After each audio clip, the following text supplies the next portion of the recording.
In Unity, you can do anything.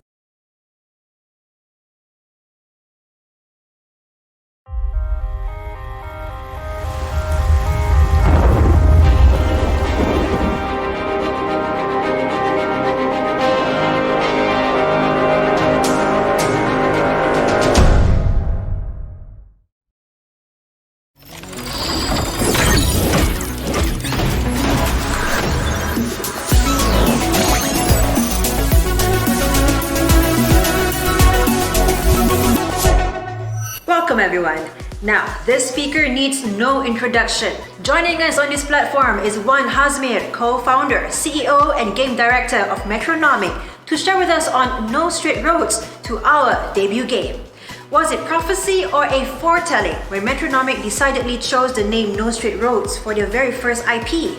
In this session, Hazmer will be sharing their adventurous journey of developing and releasing their debut game, No Straight Roads. Take it away, Hazmer.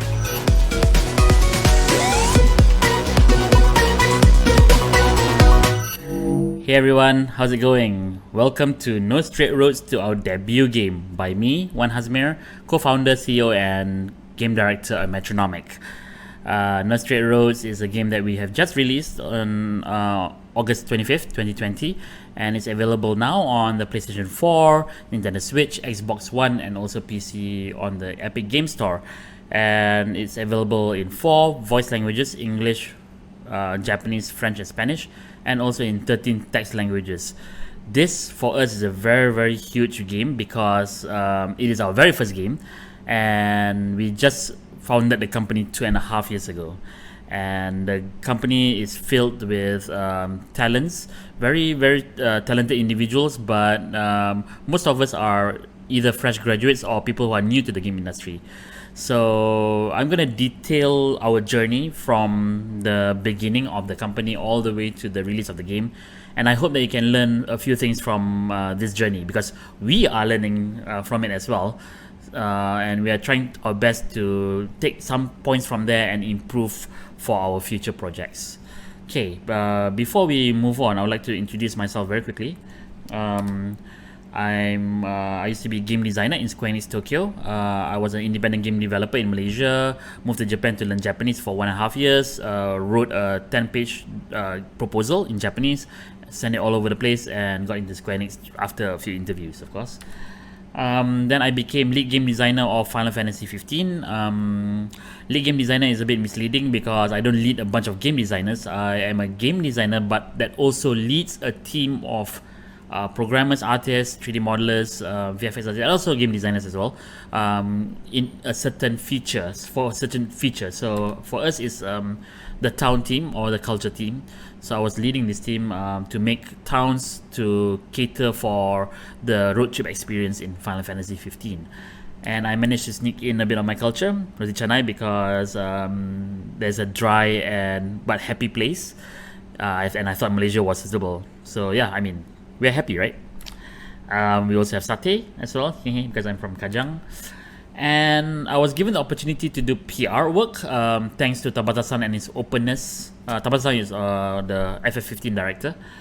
And it's very rare for a foreign developer to actually do this kind of things, for Square Enix. So it was a very huge privilege for me. I was at E3 giving the talk about Final Fantasy 15. I was also at PAX East together with my great buddy, Sun, who was the lead game designer for the Buddy team, and he spoke in Level Up KL last year. And in Level Up KL 2017, November, I announced to everyone that I'm going to leave Square Enix, and the team actually was nice enough to provide a farewell video for that event. And then following month, I opened Metronomik. And I opened Metronomik 1 week before my wedding ceremony. So advice for you guys, please do not open a company on the same week as your wedding, okay? I opened it with my cousin Daim, who also had a session earlier, I think. I don't know, because, this is a pre-recording, so I haven't seen all the sessions yet, but I'm sure his one is slotted earlier. He's my co-founder, my cousin, and also CCO and creative director of Metronomik. He used to be concept artist for Street Fighter 5, illustrator for Street Fighter 4, and animator for Final Fantasy 15 Stormblood as well. So he was like one floor below me for a certain period in the Square Enix building. Okay, and now we have grown to around 20 very, very talented individuals. Okay, not all 20 are here because some of them are very, very shy on camera. But as you can see, we're working from home. It's a horrible year, but we managed to pull through, and yeah, we released a game. So that's really, really a huge feat considering the odds. And if you don't know what No Straight Roads is, I'm going to show it to you right now. I'm actually very new to live streaming. I started live streaming last week, October 10th, on my birthday. So when I reach 40 years old, I start streaming. So what an age to stream. Okay, here we go. The age of rock is over. That's where you're wrong. The power of rock is stronger than ever. A band called Bunkbed Junction has been slowly claiming our districts. We need to take action. But there's nothing we can do about it. There's always something we can do, Zook. We're not stopping till we claim our fate. And bring change to the system. Yeah, that's it. See that X? It means you're done. Oh, yeah? Well, how about you take all these X's and shove them up your...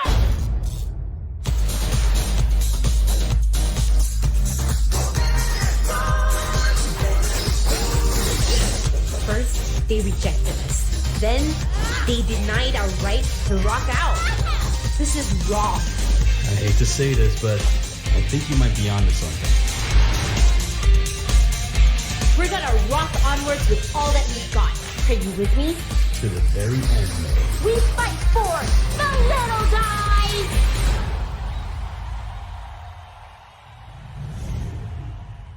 Wow! I am on TV!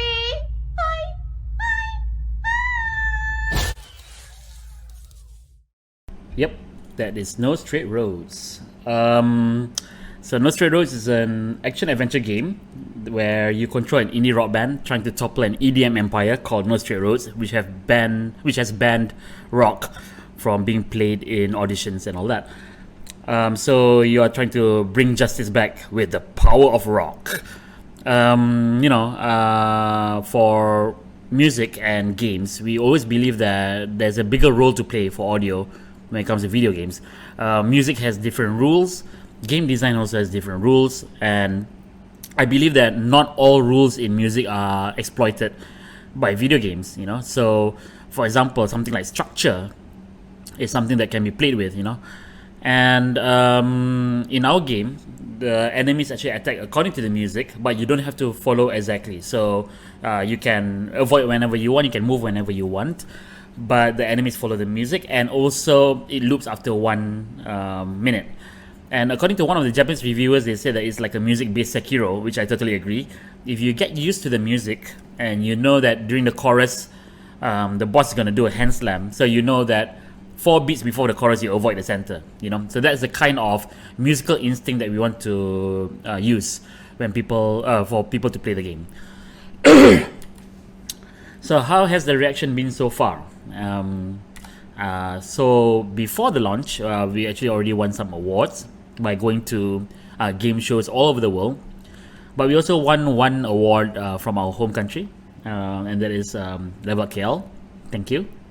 And we won the Grand Jury Award in 2018. But after the launch, there were many interesting articles, such as the one from Forbes, where they say that we may be the coolest game of 2020. Thank you so much. And we also were one of the 15 most underrated games of 2020 according to Cultured Vultures. And I really love this quote a lot. No Straight Roads is a mischievous celebration of creativity that is rarely seen these days. And that to me strikes a big chord for me, because we are trying our best not to make a game that fits into a template.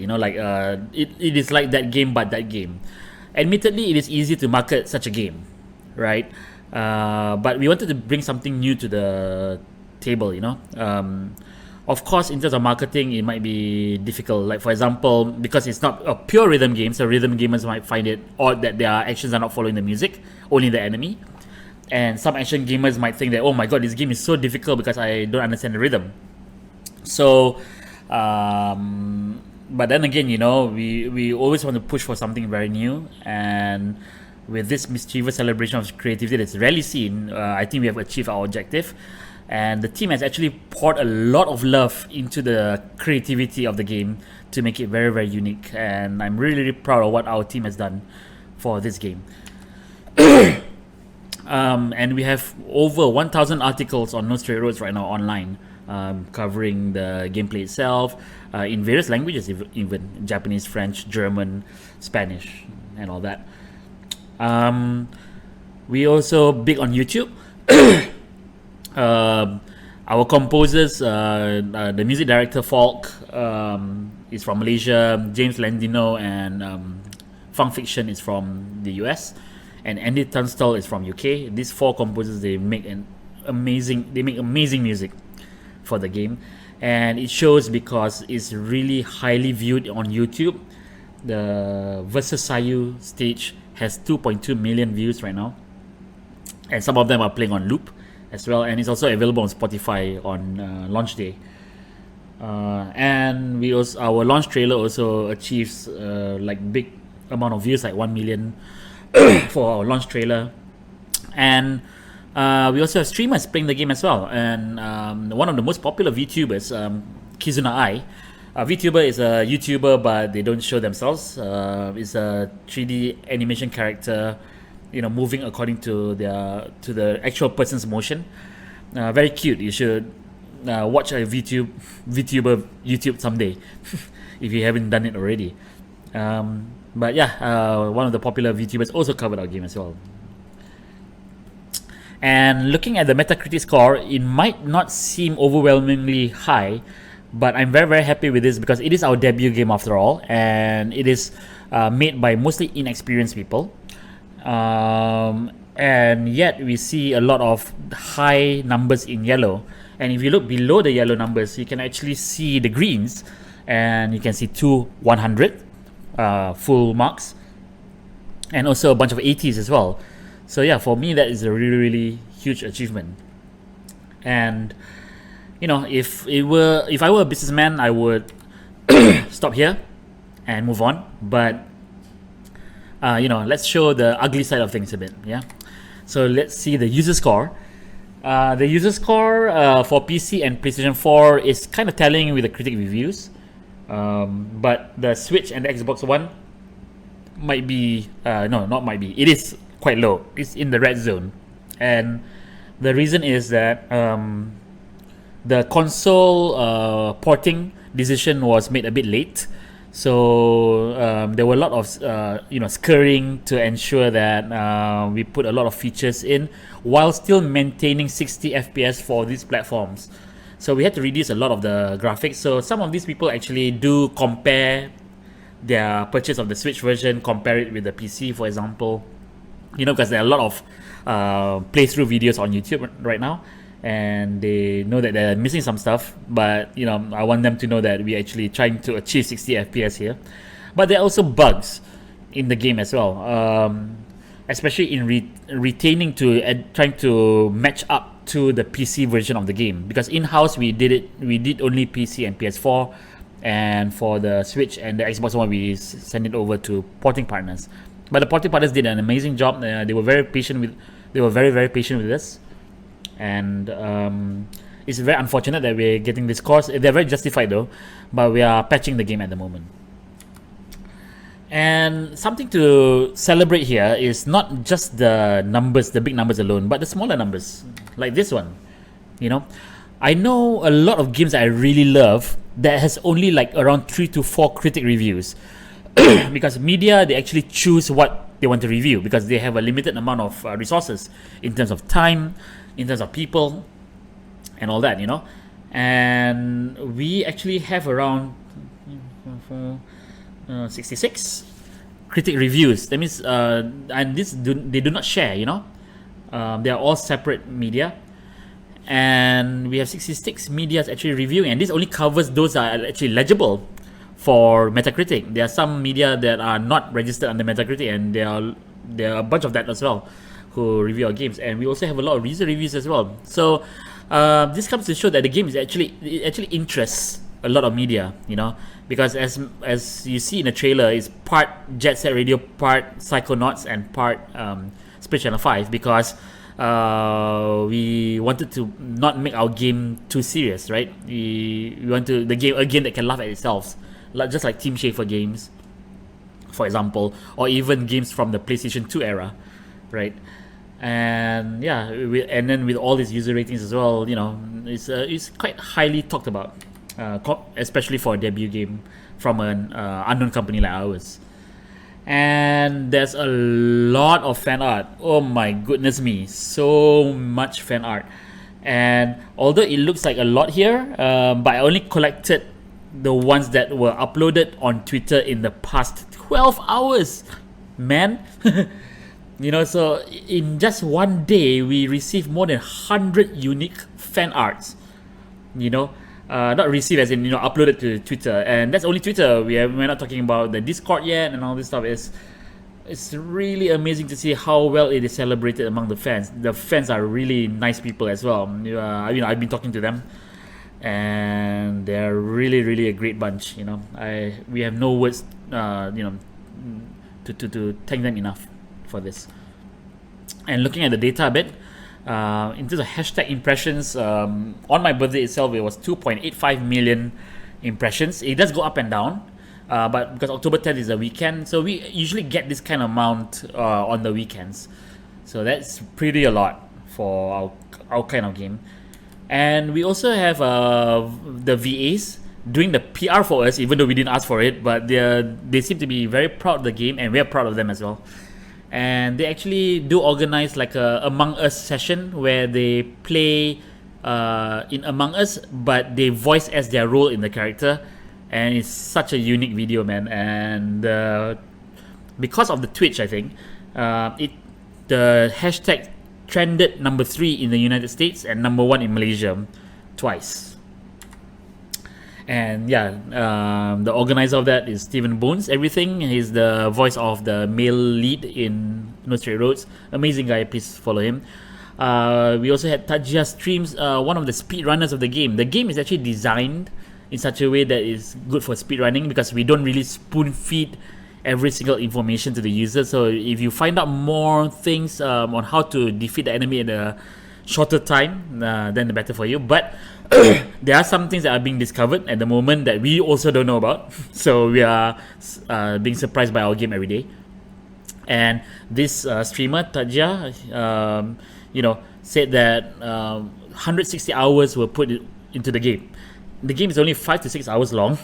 But for speedrunning, and because the game was so enjoyable, Tajia said that 160 hours was put in. So we are very honored.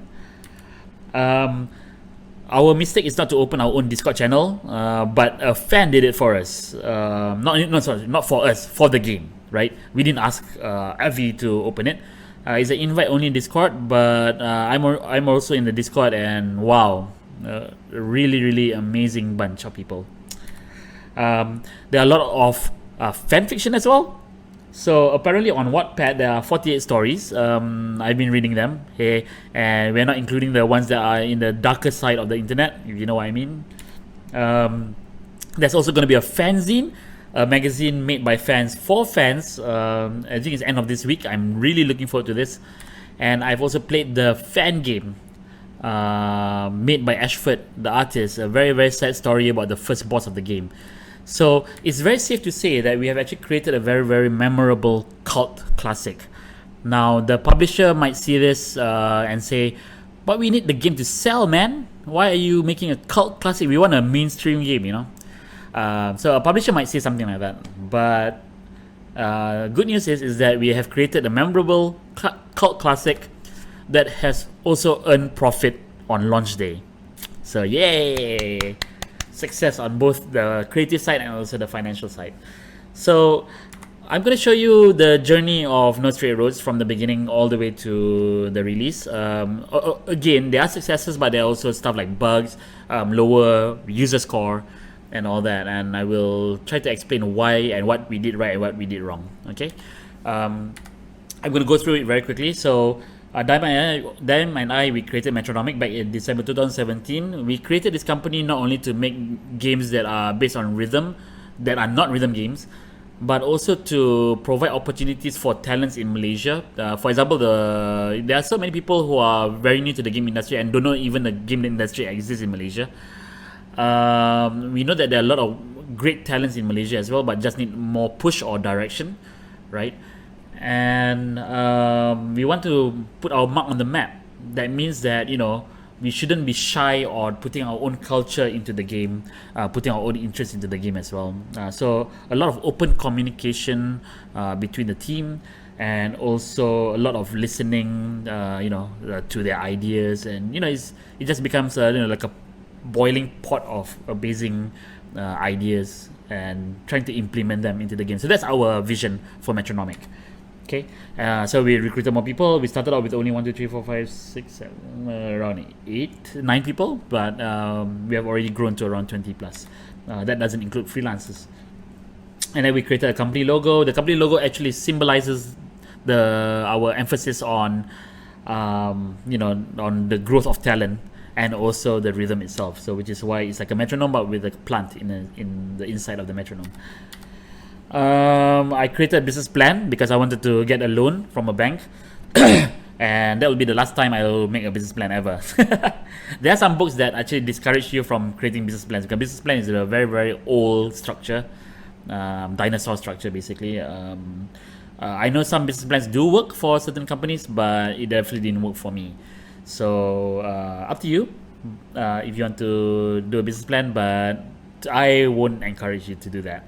It was a waste of time. And after I sent it to the bank, that's it. I had never used the company, the business plan anymore, because businesses change often. They look at the team, you look at the team, and then you say, oh, maybe this person is interested in that, so let's do this, So there are just too many changes to document, basically.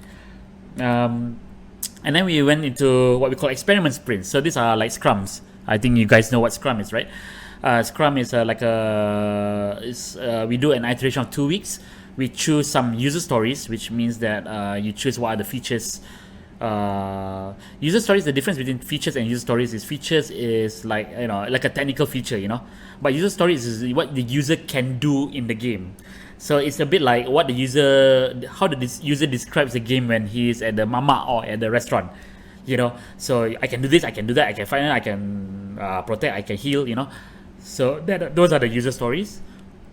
And then we judge them based on that, we score them based on how important they are and all that. So I'm going to show you a bit of what we did during the sprints.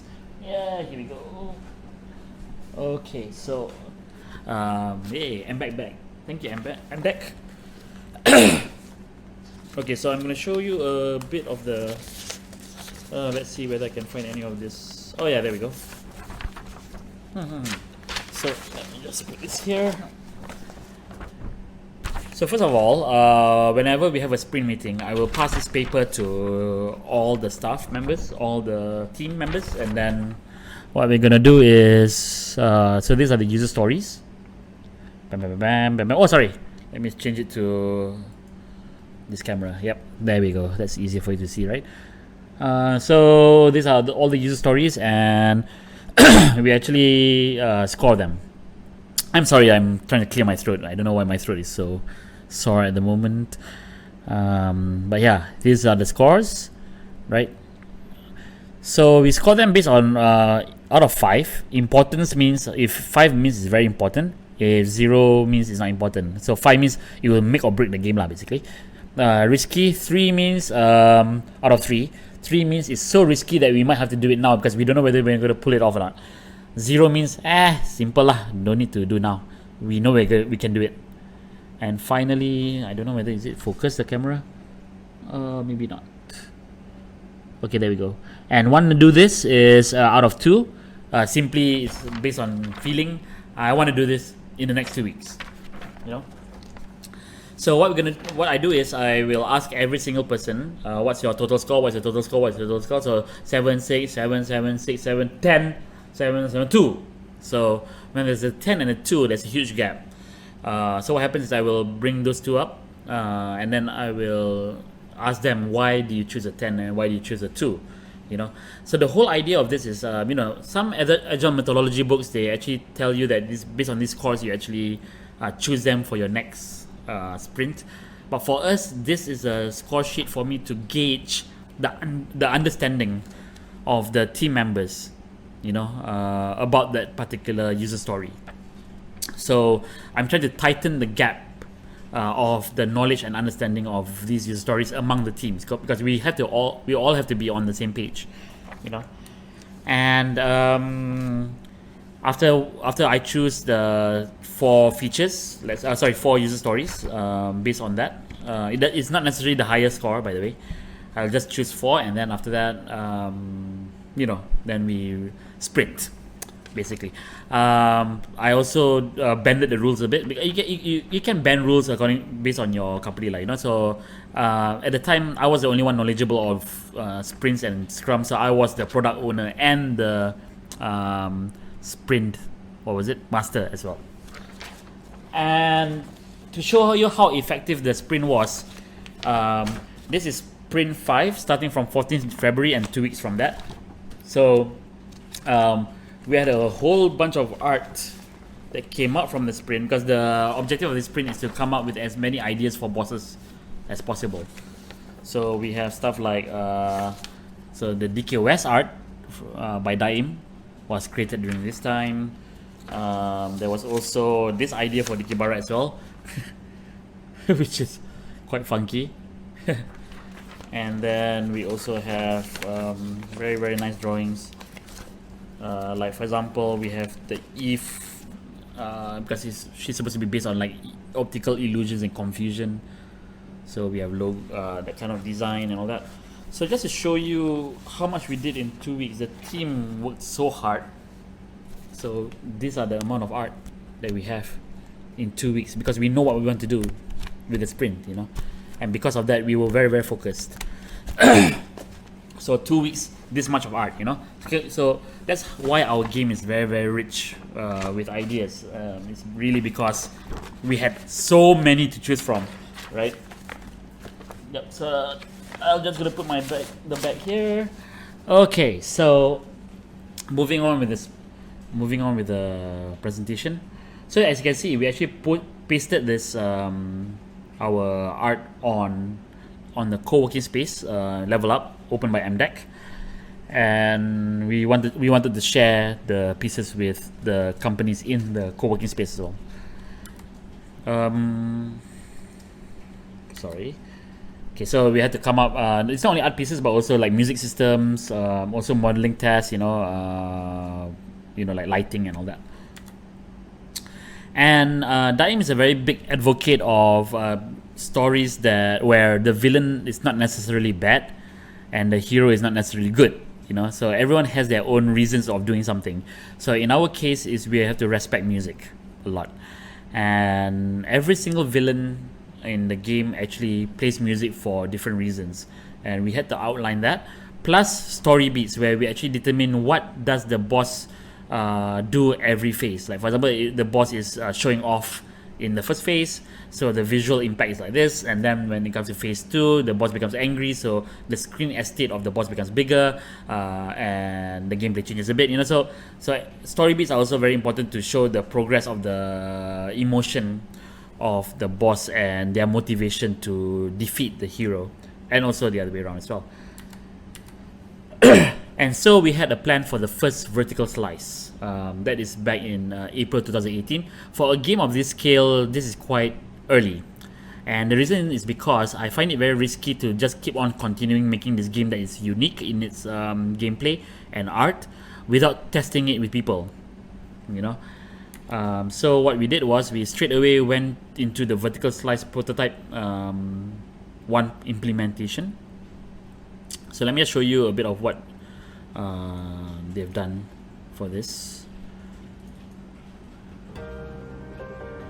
So this was like a little test of the audio system where the attacks had to follow the music, and then we have a little battle test as well. This used to be the transformation bar, where you transform the prop into a weapon using your music, and the prop will shoot out notes. And once you bring the piano player down, and the mother will come down and protect her. And yeah, so that's the basic gameplay.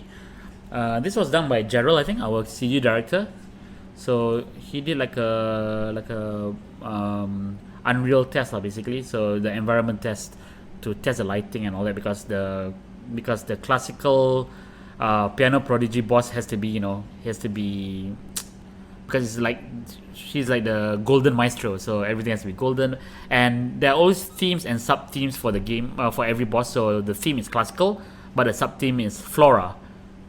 So yeah, we try to combine two so that we make it more unique. The more unique combinations, the more unique it is, of course. And then the transitions between the two phases, from phase 2 to phase 3. So how will that be? Okay, and moving on. So we have 10 minutes left. We got production grant from MDEC. So I started applying during this time. Thank you so much, MDEC. We also had an open audition, because in Malaysia, how you get voice actors is usually you go get a voice recording studio, and then you give them your briefing, and then they will suggest voice actors. We didn't like that because it doesn't seem like it's open to people who are inexperienced as well.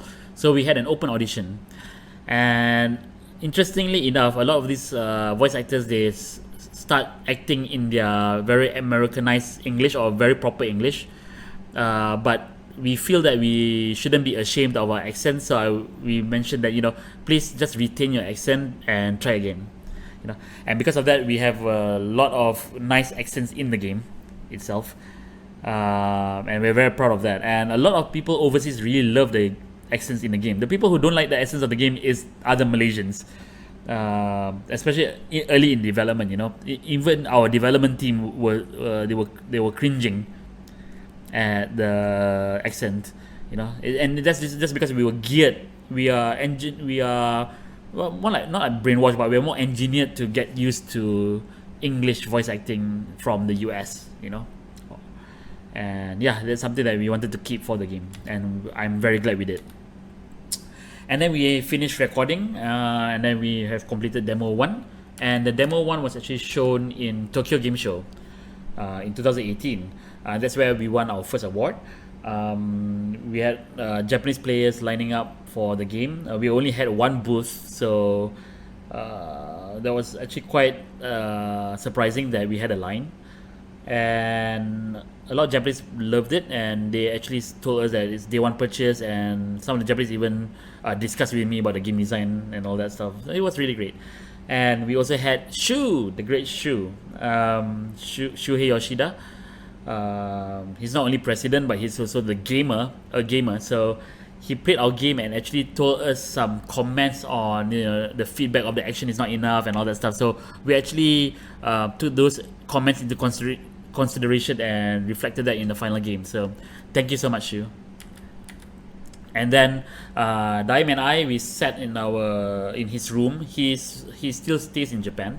When I was in Japan for Tokyo Game Show, we actually tried to discuss what do all the bosses do, how's the gameplay like and all that. So we finalized it and we relayed that to the team. And then we went to Paris Games Week, where we met this very nice monsieur, French gentleman, Idir. So I used to work together with him on Final Fantasy 15 because he was the marketing and PR manager, if I'm not mistaken, for the France side, the European side of Final Fantasy 15. I called him just to see what can be done to arrange for the booth in PGW, but eventually he got on board fully for No Straight Roads, and now he's our associate producer, and also he's in charge of the marketing and PR. So it's really thanks to him that the game got to the furthest reaches of the earth. And we went to Level Up KL 2018. We won our Grand Jury Award there. But it was also very nice to have the development team involved with the marketing side of things as well, which is they have to man the booth and talk to fans and all this stuff. So yeah, it was really good exposure for them. Went to GameStart Singapore, and I also forgot, I think, Comic Fiesta.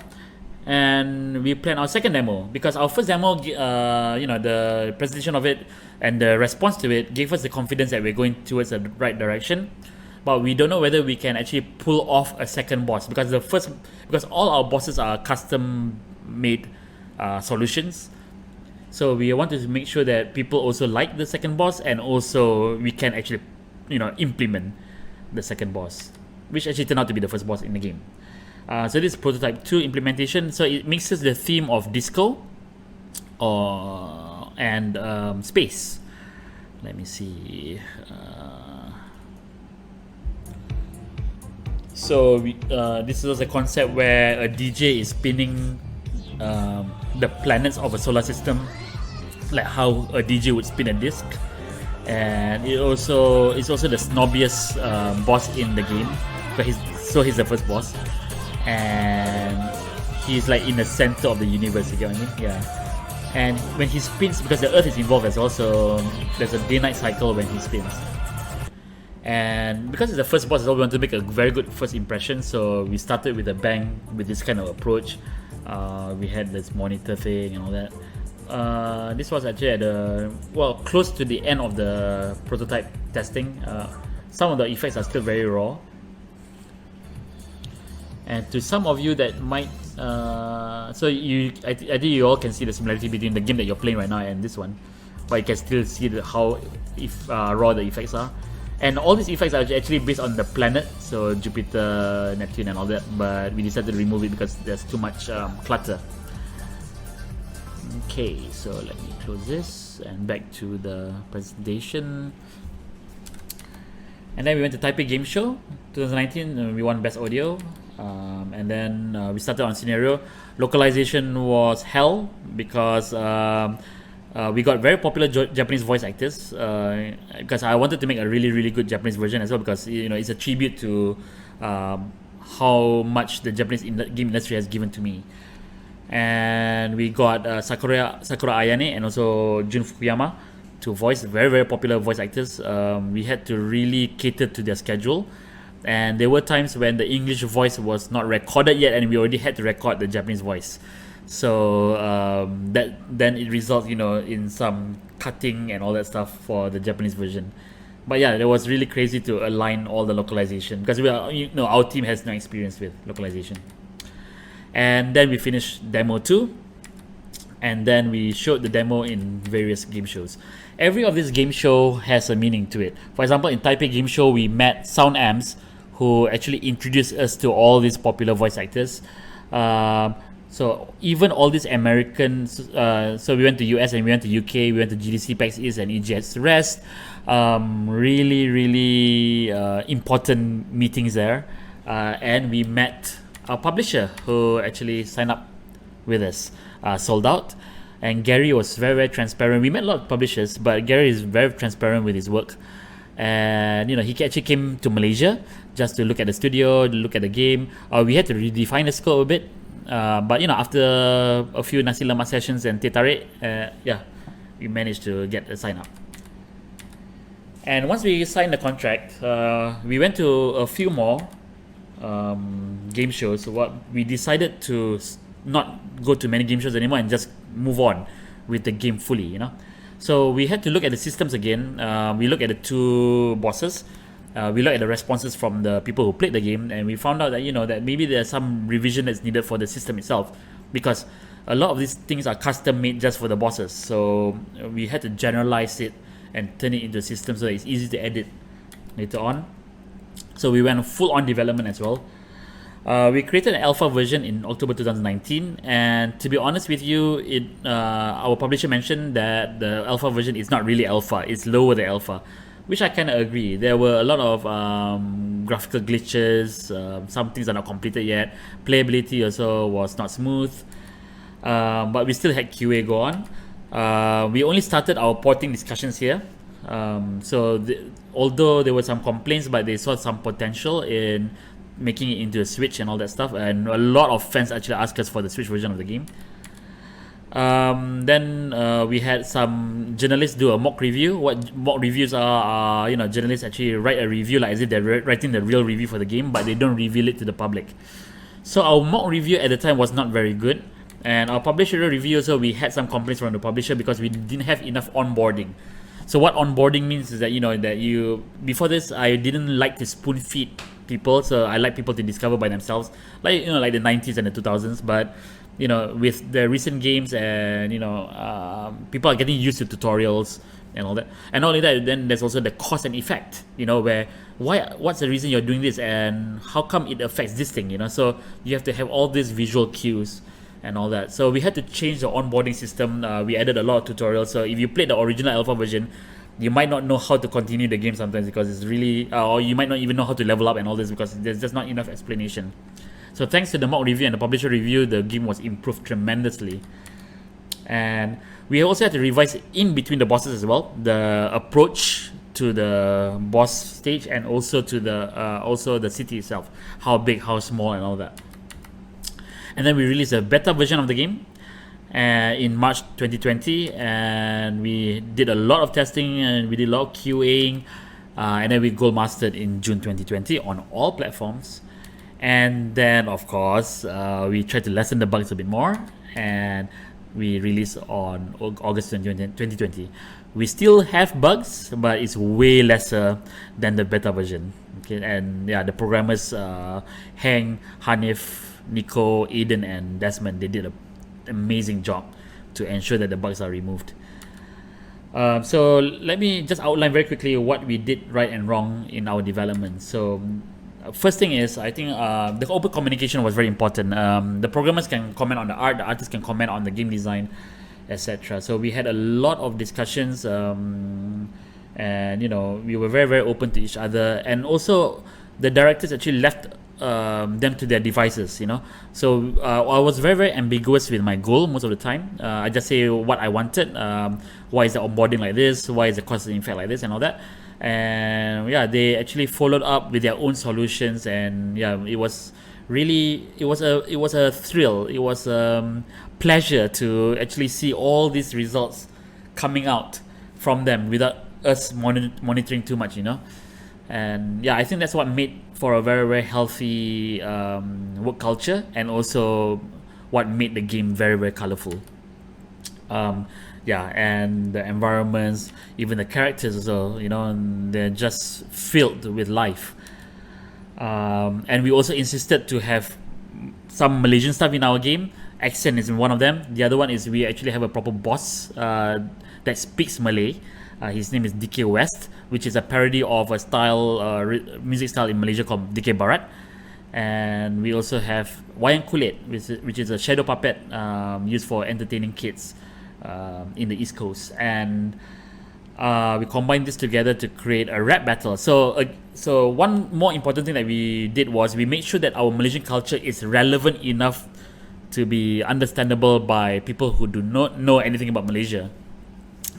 By turning DK Barat into a rap battle, that it makes for a much more relevant, and also it's easy to empathize with the rappers because it's between DK West, which is the brother of Zook, so it's like a sibling rivalry. Sibling rivalry is also a common thing that happens in the world. So these are the kind of things that we don't really go too self-indulgent into our culture, but we also make sure that we insist that we put in our culture as well. So adding relevance to culture to me is very, very important, and it was a huge factor in the success of this game. And we also make sure that everything ties back to the user experience of the game, because again, relevance is very, very important, and user experience is an emotional context of a game. And that's why we came up with the concept of rock versus EDM, because rock versus EDM is something that everyone can understand. It's a classical tale of music, and it's also a classical tale of a clash between tastes, like console versus PC, rock versus EDM, and all this. So we decided on the user experience. Your music can change the world, and we did it across a lot of things. Number one, we can change the world physically by transforming the prop into a weapon with your music. You can also change the world morally, because again, we really like the concept of our villains having motivation to play music. And for example, in this scene, you have the mother and the child pianist, and the mother keeps on protecting the child, but at the expense of the child's show. So this is a story about the mother and the child. Well, more like an overprotective mother and a child who just wants to play piano. And the screen estate that the mother takes gets bigger when the mother is out of control. So these are the little things that we take care of visually. We also have a lot of music, and thanks to Wise, it was very easy to change it dynamically. The music has to represent the power balance of the stage. Like for example, the musicians and also Imba Interactive, the audio designers, worked hard on dividing everything into 3 channels: backing, melody, and rhythm. And then we multiply that with 3 genres. Bass, for example, for the DJ genre is disco, and then EDM and rock. EDM is the villain and rock is the hero. And they can all be set at bass first, and then once the enemy gets very angry, we set 2 of the channels to EDM. But once you defeat the HP a bit, then the rhythm goes into rock. So with your ears alone, you can feel that things are actually transferring in terms of power balance, in terms of emotion as well. Every song is every boss stage is around 6 minutes long. So 6 minutes times 3 genres: bass, EDM, and rock. And then we had to divide it further by 3 for all the 3 different channels. A lot of work. Usually composers will say, what the heck are you thinking of? There's no way we can do this, but because we set on a user experience of your music can change the world, it's worth it to do this. And it's really thanks to the composers on the left and Imba Interactive on the right. Another very success that led to our success is so Metronomik is a development company, and I can't claim myself to be a businessman, although I say I'm a CEO, but I still have a very game designer, developer's mind, and Soul Out has a very, very business mind, And we are very happy to have Lee Clare on board, which is actually a consulting producer for Sold Out. But after a lot of interactions with him, it made it so much easier for me to talk with Sold Out, because he used to work in Sony Liverpool. He understands the hardships of a developer, but also understands the need to nail certain things as a publisher. You really need this person on board if you are not a businessman / developer yourself. It's really thanks to him that things were very, very smooth.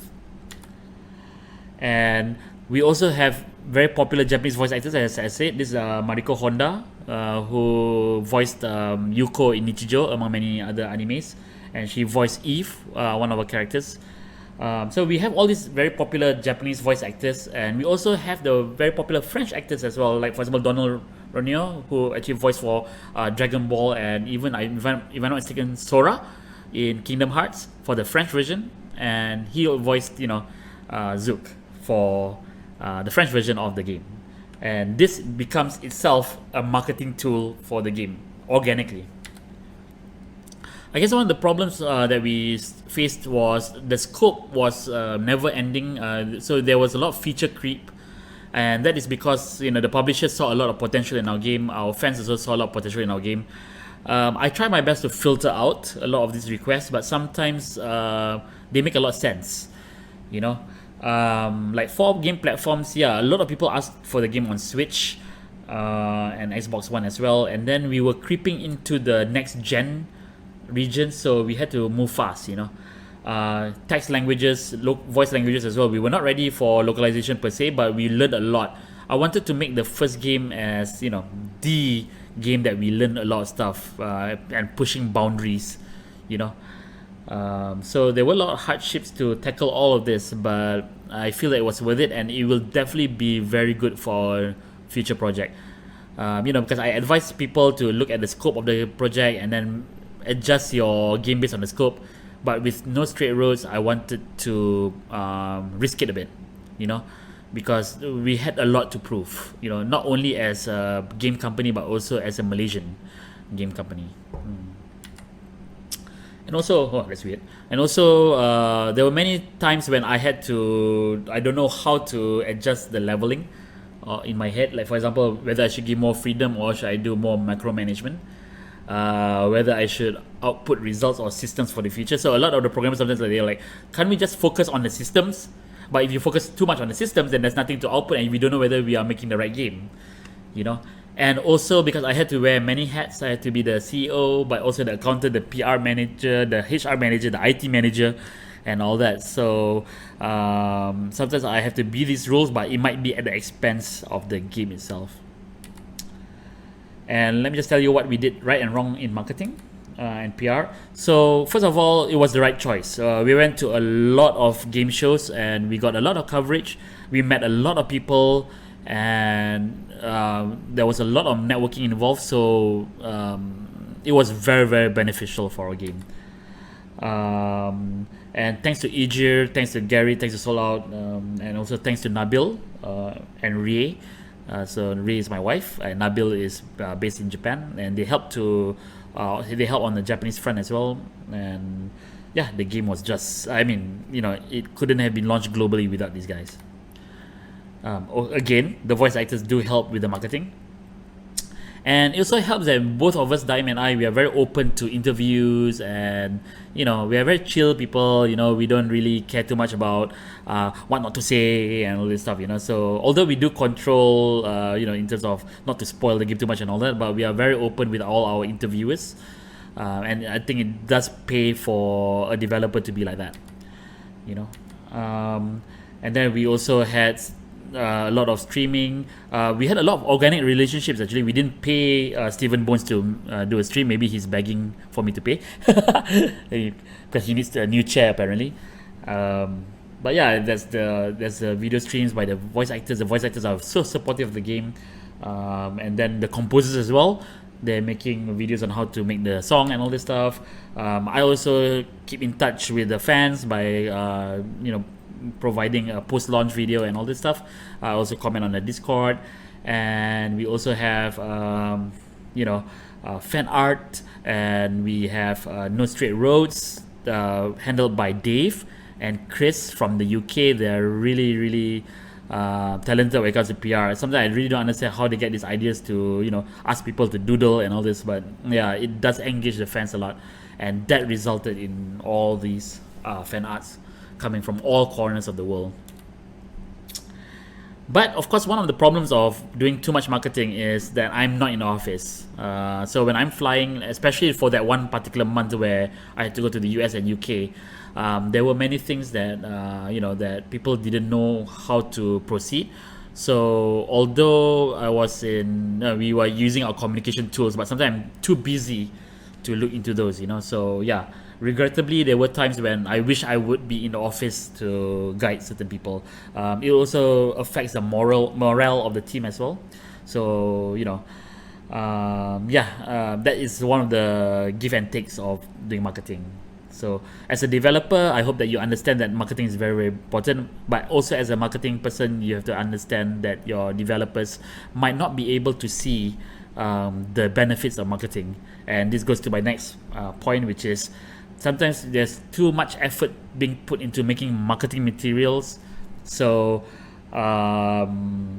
you know, it can be very, very tiring, and if the development team does not fully understand the benefits of this, then it might be troublesome for you. And sure enough, because we have a lot of new people in the companies, some of them do not understand the process of marketing, because you know, when they get out of the university, they only learn about, you know, the technical part of development, but not the business side of things. So the necessity of business should also be properly communicated to the development team as well. And always think about your development team when you come up with your marketing materials. Always. Don't just say yes to everyone else, you know. Please consult with your development team.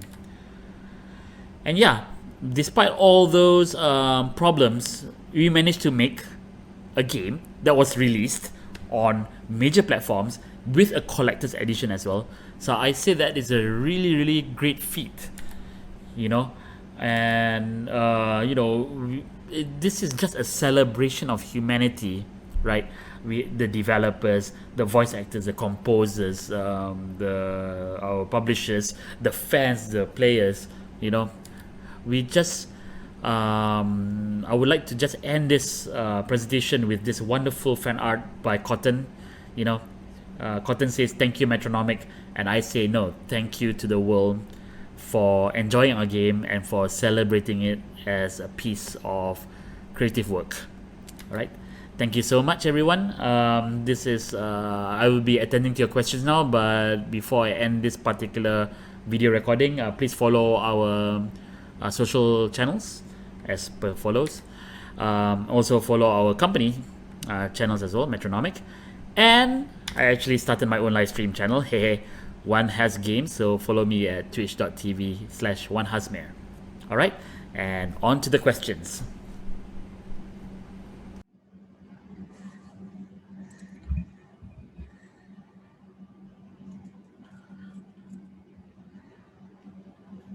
Well, thank you for the very inspirational sharing session, Haz. I guess now it's time for us to move to the live Q&A session. So do we have any questions from the audience? Hello. Can you hear me? Yes, I can hear you. Okay. Well, while waiting for the audience to pose their questions, maybe anything you want to add to your talk? No, it's good. Because I think I already had some questions. I already answered some of them, so everyone can look at the chat and see my answers lah at the top. Yes, I'm the real Haz. Hello. My throat is getting better, so yeah, I'm good. But yeah, you might miss the last part. Twitch.tv/Wan Hazmer for any future live streams. I also do live streams on game careers and all that, so I can answer your questions there as well. Okay, so I have a new question now. So I can answer this question, right, Amir? Yeah, go ahead. Okay, so I think I better look at the questions tab. Okay, so Christian, if we don't have a time for a full vertical slice or only comes with a realistic prototype, when should we show the game to pitch to publishers? Whenever you feel comfortable, seriously. So when you say that, that you want to do a realistic prototype, then why not use that to show? But of course, because it's not the full, experience, please come up with documentation also and your plan, because publishers also want to see what is happening in between the main game, So let's say, for example, if your game is a boss rush, then okay, then you just say, okay, this realistic prototype, but it's going to be 7 times more. Or if it's not a boss rush, let's say if it's a proper RPG, then you say, okay, I have this dungeon, I have this boss, so we're gonna have like a town. These are the towns, so you can show the art and all that. And yeah, it's very hard to answer this question because different publishers require different things. But yeah, it's better to provide the full picture of the scope of the game. So it also helps for you to estimate how many hours of gameplay you will have. Because that will also determine the price of the game. And of course, you have to negotiate the price of the game. But that's a topic for another day. Okay, let's see now. Okay, going through the questions. Oh, they're not sorted, huh? Okay, never mind. I think I'll better look at the chat instead. Hasnol, what's the next game? Our next game is No Straight Roads patch. But yeah, I mean, of course, when we come up with the next game, we'll let you know lah. Next one is from One Amiral. Are there any ideas you sadly had to leave on the cutting room floor that you would like to work on into a future project? Of course, we had a lot of great ideas, and I don't know, maybe 10%, only 5% were taken. So yeah, I mean, there are lots and lots of ideas that we came up with, and that doesn't even include the ideas that Diamond I came up with before we opened Metronomik. So yeah, it definitely will be featured in some future projects one day. Okay, next, John Paul Matthew. For the first 2 demos of Vertical Slices, what was the whole game considered for the development, or were you guys focused on the specific experience for that demo only? For development of the Vertical Slice, then of course no. we only considered the whole game in terms of the planning. You know, when we were to present the game to developers, to publishers or to any people who ask about it in the game shows, we had to answer. You know, maybe we are coming out with cities, don't know. So unless you don't want to reveal that to your fans. But in terms of the development team itself, we actually were only focused on the vertical slice alone. Yeah, because our team is not super big. So I think if you have a big enough team, you can have one team doing the white block out of the entire game, where else you have this team focus on the prototype. But we do not have that luxury. Okay. Christian, yes. So you can send your pitch document, Christian will send whatever you need to provide the full picture of the game.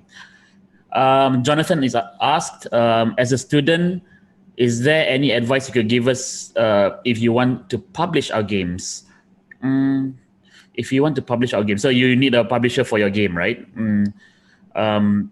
So I think the first thing that you have to do is you have to create a nice prototype, vertical slice. The vertical slice should be the close to your final vision of the game, and that includes everything: user experience, visuals, audio, even. You know, I can't emphasize enough how important audio is to a vertical slice. Okay, audio also defines the user experience as well. And all that. So you need all these vertical slices. So you need all this for your vertical slice, and then only you can use that as a vehicle to publish a game. Of course, some publishers might just want to hear your idea and then say, okay, $1 million to you. But I don't think that happens in the real world. So yeah, getting that vertical slice, and then if you have the time, try to work out what happens before the vertical slice and after the vertical slice, but not at the full quality of the vertical slice, to give them a picture of the game cycle, or at least, or actually got story, or, so there might be some things that will entice the publisher on the before and after as well. So if you need to do that, then better to do it. And again, looking for publisher is not like you create a prototype, bam, you get a publisher. Sometimes you create a prototype and it takes for us, it took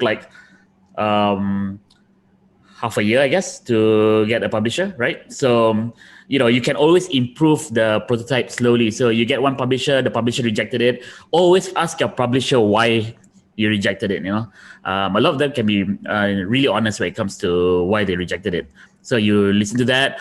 Maybe you need this document, you need that document, and all that. So it will improve your chances for the next publisher. Okay, next. Hasnell, no straight roads patch, a more straighter road. Yeah, maybe that's what we should call the sequel, Straight Roads. From Kevin, have you heard of the auteur theory? No, I've not. What is this? Let me just search very quickly. Auteurism originated in the French film criticism of the late 1940s as a value system that derives from the film criticism approach of Andrew Bazin. Yeah, actually, I don't know, but I will research into this. To be honest, I'm the type of game designer, because I worked in Japan, so we're not very much into theories and all this. So a lot of the Japanese game designers, they don't know what are all these game theories and all that. They mostly design by instinct. So sometimes when I come back to Malaysia and listen to all these concepts and all that, because I used to read a lot of books from Kinokuniya on game design before I went to Japan. So of course, I got to know a lot of game design concepts and all that. But at the end, when I worked in the Japanese game industry, those terms were not used at all. So yeah, I'm actually new to this auteur theory. But yeah, I will. How do you pronounce that even? Let me just. Is there like a sound? Oh yeah, maybe you can go to Translate Google, then go to auteur. Okay. So auteur theory. Okay, thank you so much, Kevin. Yeah, that's something new for me. Okay, so I think I've answered most of the all the questions right so far. So yeah, if you missed some of the questions that were already answered in the chat before, you can always refer to the chat. But I can always go through them very quickly. So the answers I gave before was,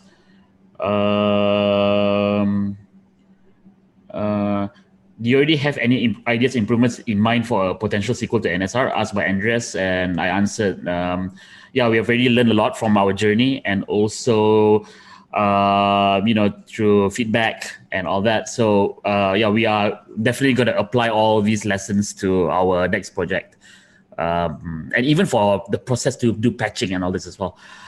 Yeah, so we actually had our post-mortem recently. And yeah, the team has been very honest with how bad the processes are sometimes and all this. So yeah, we're trying our best to work on that. Oh, and we have a new question. Oh, we have actually a lot of questions. Okay. From Steeks. You mentioned an NSR AMA some time ago. Some time ago means last week, right? So yeah, we are sorting it out right now. I'm trying to make sure that my cousin and co-founder Daim is free. Also, we had to try to figure out the best time for the entire world to see. I'm thinking of doing it this weekend though, but I have to see. Okay, worst comes to worst, it'll be next week. Okay, from John Paul Matteo. What experience from Square Enix helped you greatly in starting your own studio? That's a very good question. So I think there are two major things I learned from Square Enix. Number one is to care more about the emotional experience rather than just game theory. Of course, game theory is tied to emotional experience, but sometimes we are too engaged in terms and terminologies and all this. The most important thing is when the controller is in your hand and you see the game, you listen to the game. What are you feeling at that moment? So a lot of the things, a lot of the processes in Square Enix, at least in my team, the FF15 team, you can't use a game design document to propose a new idea. You can do it from the start, but after that, then you have to really create a prototype, and then only you present to everyone. Then only everyone will know how it feels to play. So which is why user experience to me is very important. The emotional context, not only just emotion, but the context as well. Upon looking at the game, even you pass a controller to one of the developers or your teammates, they will straight away understand, oh, this part is supposed to be sad or whatever, and they know what is the cause and effect of it. For example, you see two lovers tied by a red string and then the red string gets cut. So you know that their relations got cut, So the visual representation of those emotions, which is the emotional context, is important. The second thing that I learned from Square Enix is to be a bit more ambiguous with your order. I think I say too much, but anyway. So I had this time when I was too specific with my order. When I first became lead game designer, I actually made a 3D modeler cry. And it's because that I was so specific with my order, and I want this and this and this and this, and then they were just doing it, and somehow the scope was so big. Number one, number two, it's not something that they really want to do, maybe, right? So if you give a very, very nice goal, but you don't be too specific about it, they will work their own creative brain, and they will surprise you with the results. And from that time onwards, I've become a leader where I want to be surprised by my team. Of course, hopefully in a good way lah. But even if it's a bad way, it's okay. Oh, again. Okay. Jonathan Tang. Hey John, would you say the work environment in Japan is optimal, or is it better here in Malaysia? It totally depends lah. I mean, of course, in Japan, you have a lot of experienced people. They are very nice people as well, actually. Of course, the pressure that comes with the Japanese work environment is, quite crazy lah sometimes, right? And Japanese usually they don't have a. I'm talking in general lah. They don't really have that concept of union labor unions. The concept that if I work for longer hours, then I will do more work. They think like that. If I do longer hours, that means they do more work. But it's not like longer hours equals that. It's against my private time and all this stuff. So yeah, it's really a very different mindset lah in Japan. You have to be prepared for that.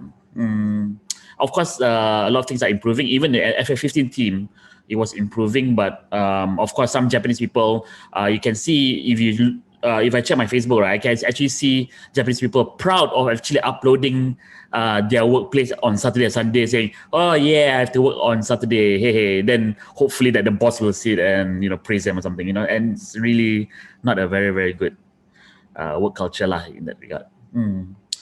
Okay, so versus Malaysia, there are pros and cons as always.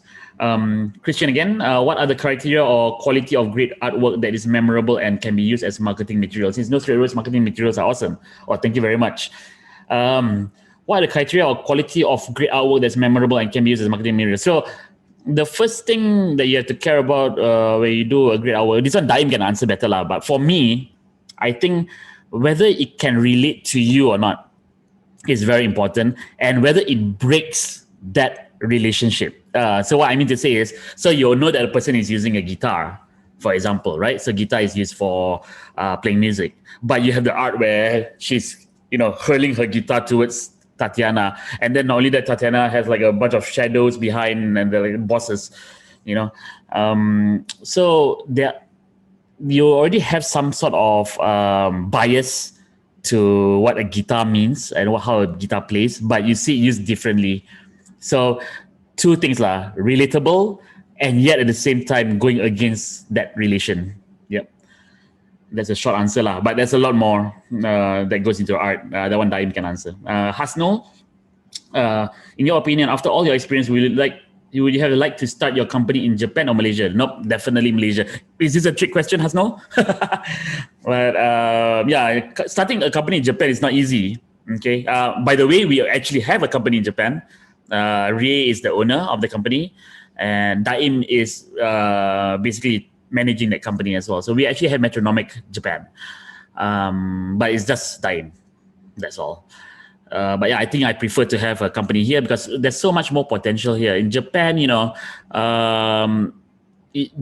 have already kind of reached the peak, sort of, and the competition there is really crazy. And of course, the Japanese government don't really support indie developers, because obviously because they're already healthy. The how to say, everyone is already video games industry is already common in Japan, so they don't need any more support, right?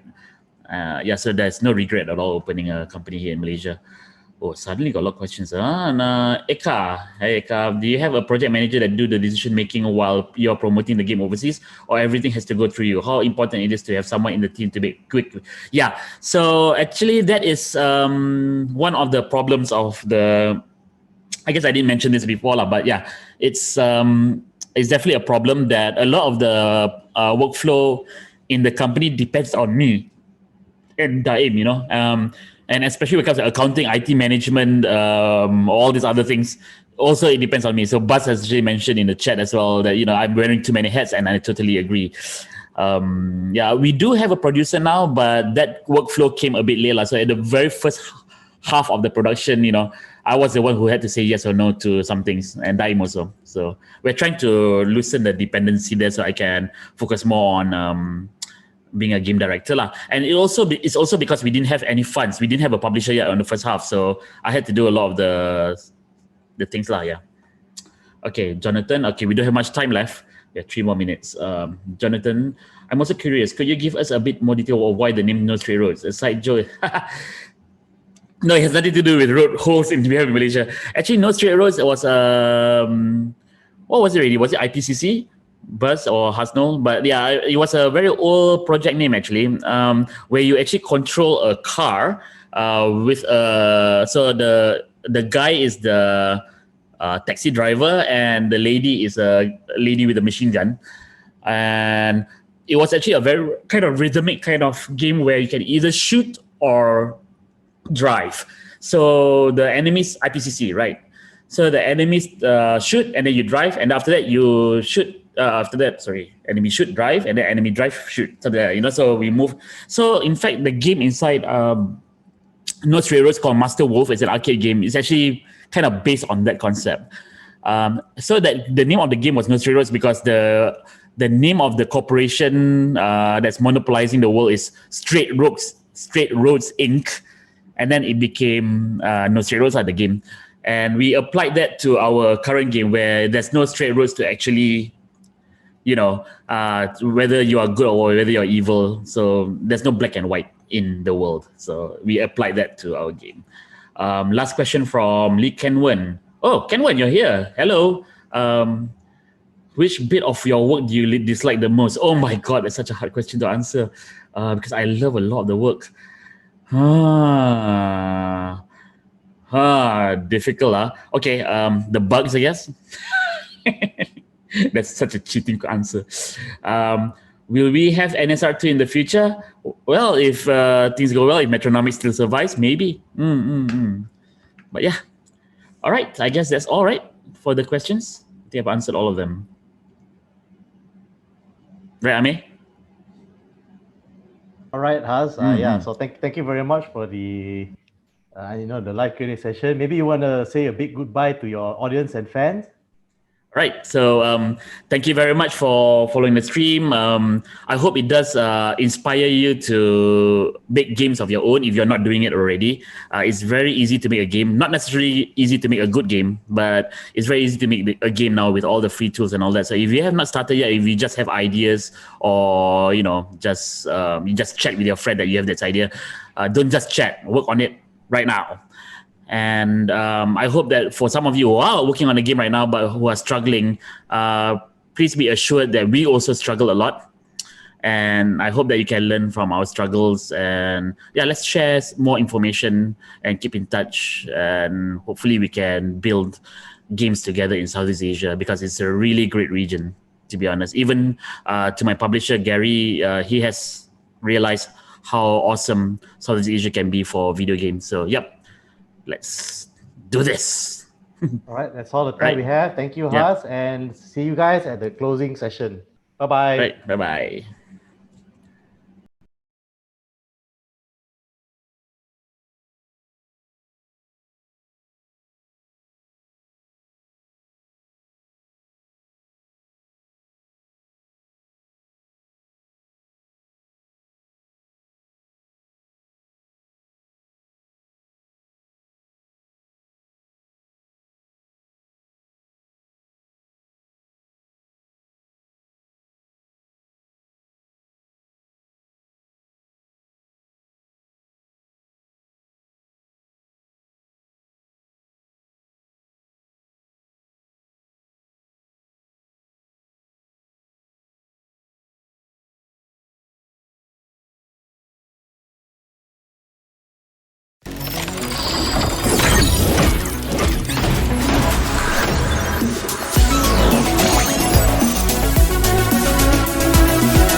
It's nearly the end of the conference, so we would like to welcome Mohan Lau, Head of Interactive Media, MDEC, to wrap up the conference.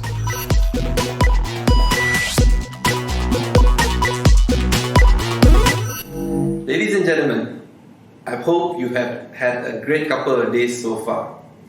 We've seen some great ideas come out from a 48-hour SEA Game Jam. We've been inspired and gained new insights from all the speakers and from the conferences that have happened. We've also seen a tremendous amount of value generated from the business networking sessions over the last couple of days. I'd like to take this opportunity to thank our speakers, our partners, and our sponsors, and also our team at MDEC for making all of this happen. This is not the end of Level Up yet. We still have the SEA Game Showcase, the SEA Game Awards, as well as the Gamified Expo to look forward to. I'd like to thank you again for joining us on this journey. And please do check out our website at www.levelupkl.com to find out how to participate in all the upcoming activities. Thank you. Thank you, Mohan, for the sharing of exciting upcoming events for Level Up KL 2020. Ladies and gentlemen, we have come to the end of the conference for Level Up KL 2020 Biz Day. Thank you for joining us for the past 2 days. We hope you enjoyed listening to our speakers and panelists and inspired you to do better at whatever you do in the game industry. And of course, we hope you had a great time. We know we did. And we look forward to seeing you again at Level Up KL 2021. Thank you and have an awesome evening.